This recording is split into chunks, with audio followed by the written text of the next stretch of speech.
Aksi perobekan foto Rizky Bilar dilakukan di atas panggung dengan latar belakang HUT 28 Indosiar. Seorang perempuan berhijab dan memakai baju berwarna merah muncul sambil membawa foto Rizky Bilar.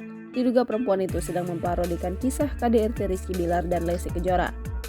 Kemudian perempuan berlakon Lesti itu merobek foto Rizky Bilar, ia lalu berakting seolah-olah terjatuh.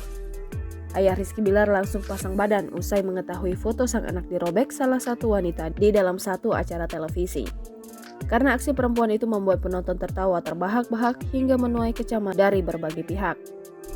Atas kejadian itu, ayah Rizky Bilar mengambil tindakan mendatangi kantor salah satu stasiun televisi swasta Indosiar pada Senin 16 Januari 2023. Tak sendirian, Daniel Edi membawa puluhan anggota organisasi masyarakat bernama Pemuda Panca Marga Provinsi DKI Jakarta.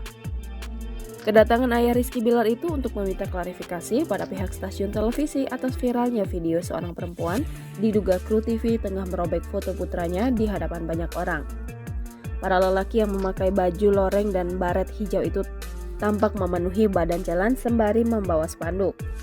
Diungkap Daniel Edi, pihaknya telah bertemu dengan manajemen stasiun TV. Mereka pun telah berdiskusi dengan pihak TV, berjanji akan menyelesaikan masalah tersebut. Aksi ayah Rizky Bilar yang menggeruduk kantor televisi tersebut mendapat banyak dukungan dari Leslar. Mereka menyebut jika apa yang dilakukan Daniel Edi sudah sangat benar karena ingin memperjuangkan hak putra tercintanya. Jangan lupa subscribe, share, komen, dan like ya!